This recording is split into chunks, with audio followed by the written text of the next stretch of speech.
You didn't think I'd forget now, did you? This is my second time recording this because after the first one was halfway done, my computer decided to crash and delete a lot of files, including the review, the script, and the recording. And then I had to focus on college for some time. But, thankfully, I'm on break for a while, and I can now say I finally finished the review. Ladies and gentlemen, I present to you my thoughts on Useful Railway. So now we come to our last review for the Small Railway Engines episodes. In our last review, we looked at the episode Mike's Whistle, and while it wasn't an improvement to Tit for Tat, it was still quite entertaining. But will Useful Railway top it off and be the best out of all three? Well, let's take a look at the episode Useful Railway.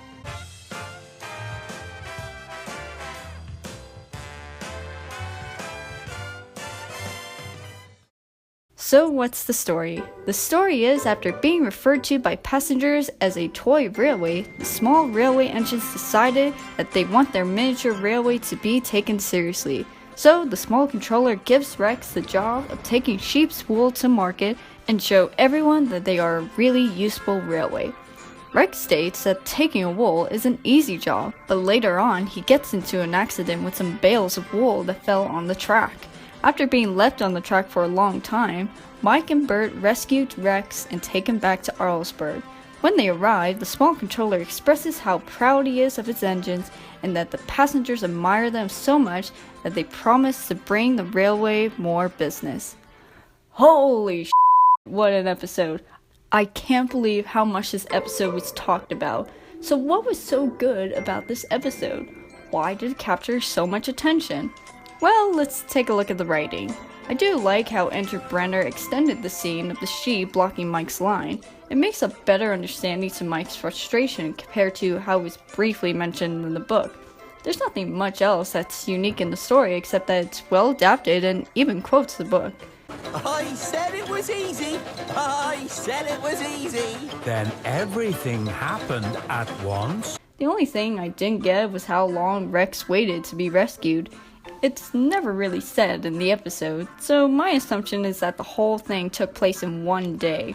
It's still a well-adapted episode and has a good moral of not being overconfident. Now on to the characters. Mike is still in character with his grumpy attitude, and Bert's confusion about how they can't drive sheep down the line is kind of funny.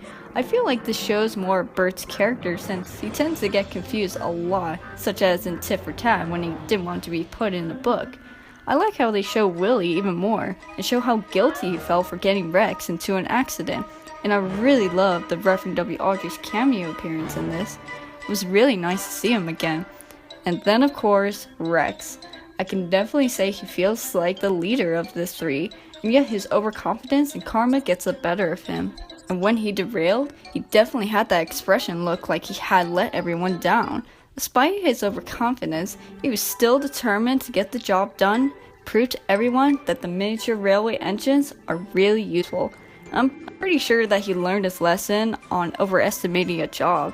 The only thing that was a letdown was the fact that the driver seemed to talk less and less. It was really good with Tit for Tat and Mike's Whistle, but the driver's role seemed to be absent in this episode. It was a bit of a letdown.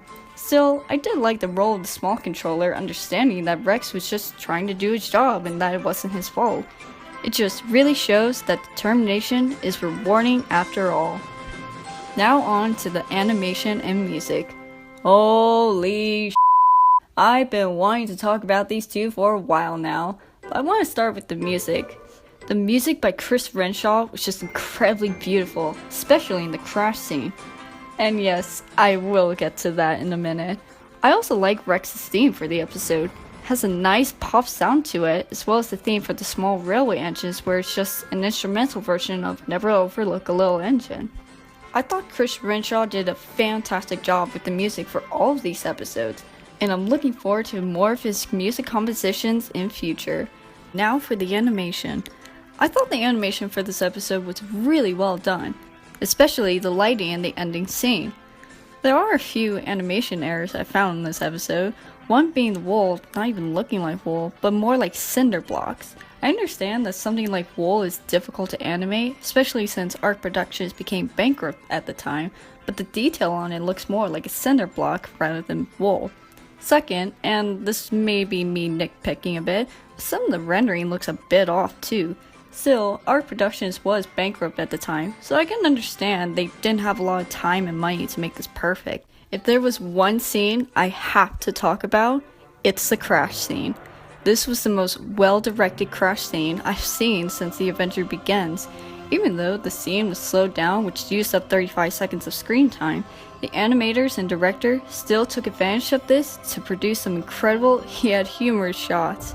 And the music in it was just absolutely perfect, since it was pretty much a slowed down version of Never Overlook a Little Engine. Even though the rendering was a bit off, I can definitely tell the production team was trying to make this scene as perfect as possible, and the way it was directed was over the top yet amazing at the same time. So amazing that, yes, it even became a meme. No further comments. So what are my final thoughts on this episode?